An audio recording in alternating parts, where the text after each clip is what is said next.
जय हिंद दोस्तों, आप देख रहे हैं अपना चैनल फैब्रिक ज्ञान। मैं आपका MS चौहान।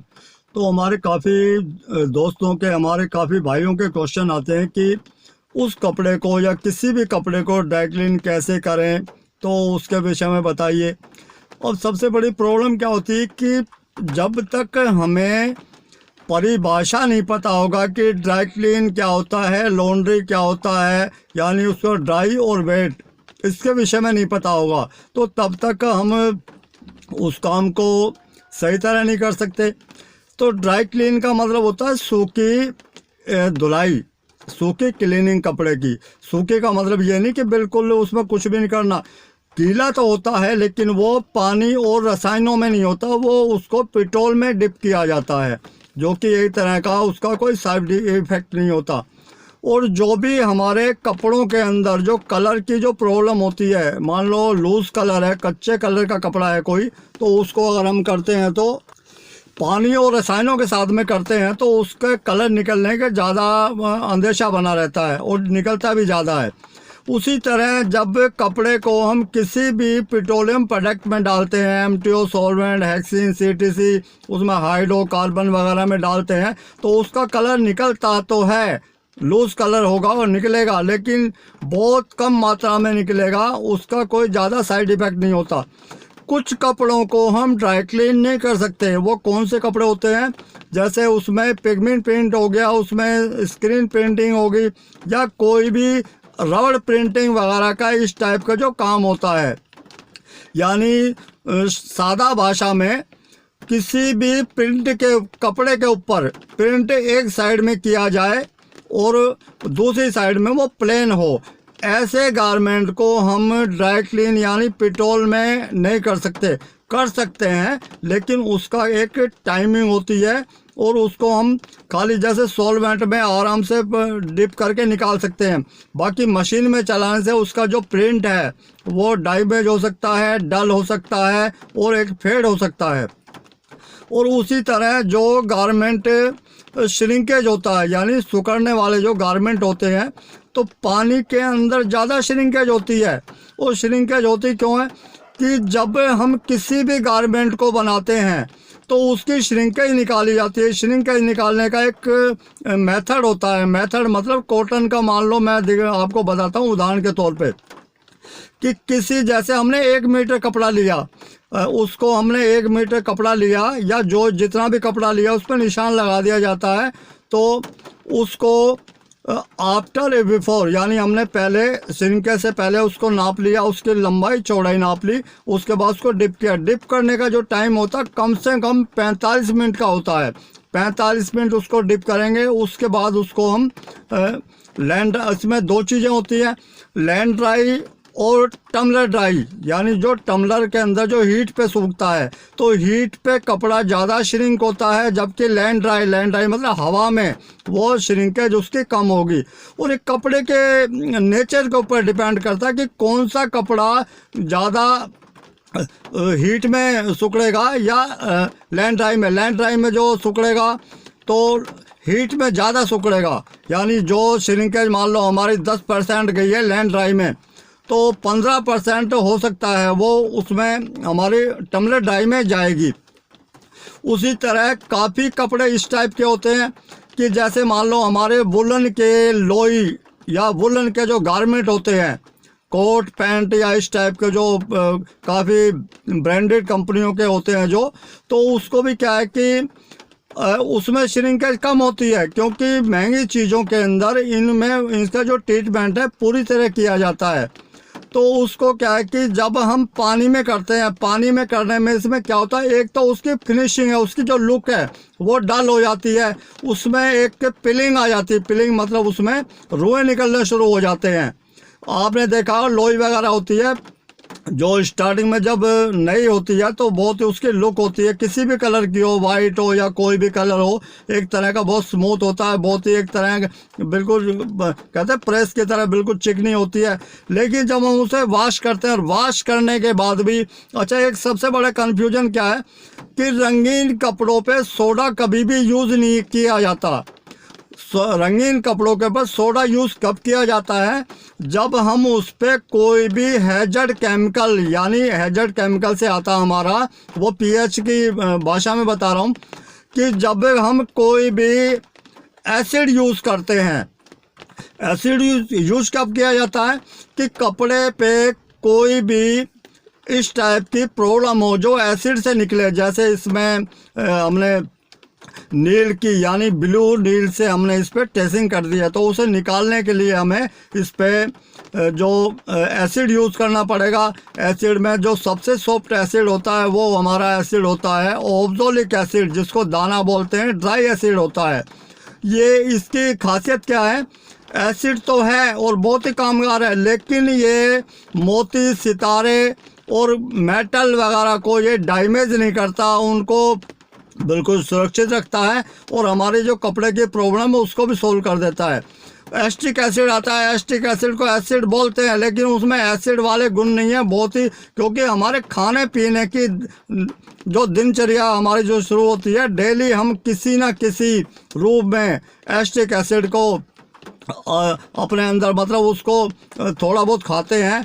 उसमें जितने भी हमारे लिक्विड सामान होता है बाज़ार के अंदर, उसमें अचार, चटनी, इस टाइप की कोई भी चीज़, लिक्विड चीज़ होती है, तो ये एक फंगस रोधक, फंगस विरोधी, यानी जो उसको ज़्यादा देर तक सुरक्षित रखता है, ख़राब नहीं होने देता। ख़राब क्यों होती है? फंगस से होती है, जब फफूंदी लगती है तभी होती है।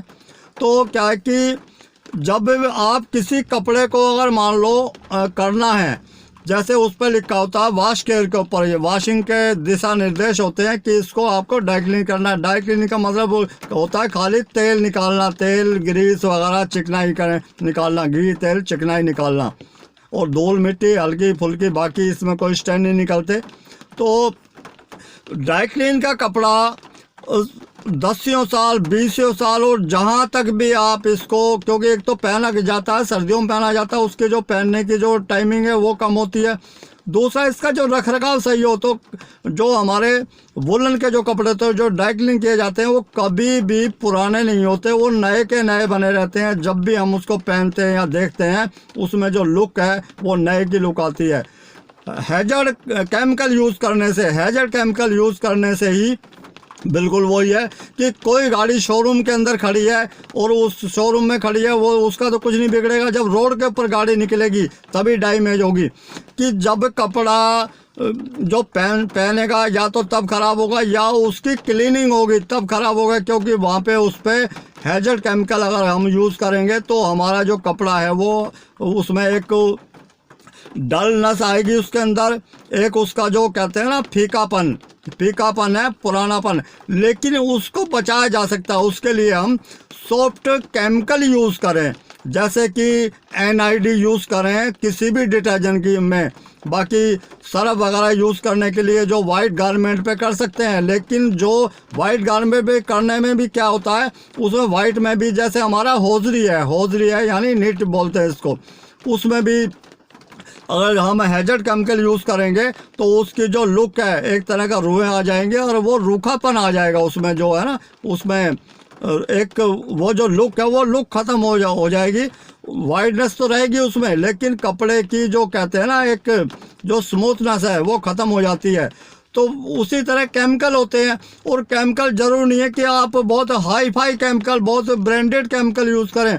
साधारण केमिकल से ही आप हर एक काम को कर सकते हैं, लेकिन उसके लिए नॉलेज चाहिए। नॉलेज के लिए आपको ये नहीं कि कोई स्कूल या कोई यूनिवर्सिटी या कोई कहीं पे आपको ट्रेनिंग लेनी पड़ेगी। आप चाहें तो खुद भी कर सकते हैं, क्योंकि मैं सारी जो बातें बताता हूँ वो बताता हूँ जो मेरे साथ में बीती है, और मैं कोई सिखाने कोई आज तक, कहते हैं माई का लाल, कोई ऐसा पैदा नहीं हुआ जो किसी को सिखा सके। अपने अनुभव शेयर कर सकता है। करने को मैं मान लो हज़ारों काम कर लेता हूँ, लेकिन कि मैं कर लेता हूँ, और मैं ये चाहता हूँ कि जैसे मैं करता हूँ वैसे आप भी करें। तो बताने में भी क्या होता है, जो इंसान हज़ारों बार किसी काम को कर चुका हो, कर रहा हो या उसको उसका अनुभव हो, वो ही उसकी छोटी छोटी बारीकियों को बता सकता है। और कहीं से चोरी करके या इस टाइप के कहीं से सुन के अगर ऐसी बात करोगे तो उसमें क्या कि आप उस चीज़ को सही तरह नहीं बता सकते। और असली मकसद होता है कि भाषा कोई भी हो, भाषा से फ़र्क नहीं पड़ता कि मैं इंग्लिश में बोलूँगा तो जरूरी नहीं है कि इंग्लिश में बोलने से वो दाग निकल जाएगा। दाग तो निकलेगा अनुभव और रसायन से। और जो रसायन हमारे पास है उन्हीं रसायनों को हम यूज़ करने की हमें एक अनुभव होना चाहिए। और अनुभव क्या है कि हम जब किसी कार्य को निरंतर करते हैं तो हमें उसका अनुभव हो जाता है, उसका जो अच्छाई उसकी बुराई वो हर एक चीज़ का हमें उसका पता लग जाता है। और तभी आप लिखते रहें कि मैंने ये किया था, ये किया, इसका ये परिणाम आया, तो ये सारी चीज़ें हैं। बाकी ड्राई क्लीन का मतलब होता है किसी भी पेट्रोलियम प्रोडक्ट में गारमेंट को क्लीन करने का मतलब ड्राई क्लीन होता है। और जो जितना भी इसमें स्पॉटिंग भी होती है, जैसे स्पॉटिंग करते हैं ड्राई स्पॉटिंग का मतलब सॉल्वेंट या किसी भी पेट्रोलियम प्रोडक्ट से उसके दाग धब्बे निकालना। एक होता है वेट स्पॉटिंग, यानी पानी और रसायनों से, जैसे अमाइल, एसीटोन, उसमें BSR, स्टेनोप और इस टाइप के जो, और साथ में डिटर्जेंट पानी लगा के और उसकी स्पॉटिंग करते हैं, दाग धब्बे छुटाना ये। और वॉशिंग का भी यही होता है, ड्राई क्लीन यानी पेट्रोल में उसकी धुलाई और पानी और रसायनों के साथ में उसकी धुलाई। तो दोस्तों कोशिश मेरी यही रहती है कि ज़्यादा क्योंकि मेरा भी एक तरह का मोह भंग हो चुका है इससे। वो इसलिए कि काफ़ी लोग नए की तो चलो बात अलग है, पुराने लोग 100 में से अगर मान लो एक भी आदमी को कन्फ्यूजन है तो मेरे लिए कहते हैं ना कि वो जो मैं जितनी मेहनत कर रहा हूँ मेरे लिए वो सब बेकार है। मैं चाहता हूँ जितने लोग जुड़े हुए हैं पुराने टाइम से वो तो कम से कम कन्फ्यूज ना हो। और कई बार क्या है कि मान लो किसी गारमेंट के ऊपर, जैसे मैं कहता हूँ रंगीन गारमेंट पे आप के लिए कोई भी क्लोरीन केमिकल यूज़ कर सकते हैं। तो मैंने बार बार कहा कि जो सिंथेटिक गारमेंट होते हैं जिसमें पॉलिएस्टर टाइप के जो मिक्स होता है धागा, आप उसको कर सकते हैं, उसका कोई साइड इफेक्ट नहीं होता। लेकिन उसकी टाइमिंग होती है, उसकी टाइम, उसके क्वांटिटी केमिकल की। और आप जब भी करें तो आप पूरे गारमेंट पे लगाएं। अगर मान लो आप एक ही जगह लगाएंगे तो वो एक तरह का वहाँ से अगर मान लो डैमेज हो गया, या तो आपको उसको ठीक करने की विधि आनी चाहिए जिसको टचिंग बोलते हैं। और मैं ये कहता हूँ कि हर एक चीज़, जब हमें ख़राब चीज़ को ठीक करना आ जाएगा तो हमें किसी तरह की कोई, कहते हैं ना, उलझन नहीं होगी। उलझन कब होती है कि हमने काम तो सही करना चाहते हैं लेकिन हमारा काम ख़राब हो जाता है। वो होता कब है? अनुभवहीनता के कारण। तो दोस्तों गारमेंट क्लीनिंग का काम ज़्यादा मुश्किल नहीं है, मुश्किल उनके लिए है जो इसको मुश्किल समझते हैं। बाकी दिमाग को बिल्कुल कूल रख के आप काम कीजिए कि हाँ मैं इसे कर लूँगा, मेरे से हो जाएगा। और दुनिया की कोई भी ऐसी ताकत नहीं है कि आपको सफल होने से रोक सके। तो दोस्तों गारमेंट क्लीनिंग का ये विषय यूं ही निरंतर चलता रहेगा। मिलते हैं दोस्तों फिर ब्रेक के बाद। लेकिन कोरोना वायरस से आपको सजग सावधान रहना है क्योंकि ये फिर दोबारा अपने पांव फैला चुका है। और हम नहीं, क्योंकि इतनी स्ट्रगल के बाद, इतनी मेहनत के बाद, इतने कहते हैं ना कि इतने परिश्रम, इतने हमें लॉस खाने के बाद में हम यहाँ तक आए हैं, तो उस परिस्थिति को दोबारा ना उत्पन्न होने दें और खुद अपनी सुरक्षा करें। आपकी सुरक्षा ही आपके पूरे गांव, गली, मोहल्ले, शहरों, यहाँ तक देश को बचा सकती है। तो दोस्तों मिलते हैं फिर ब्रेक के बाद। जय हिंद, जय भारत।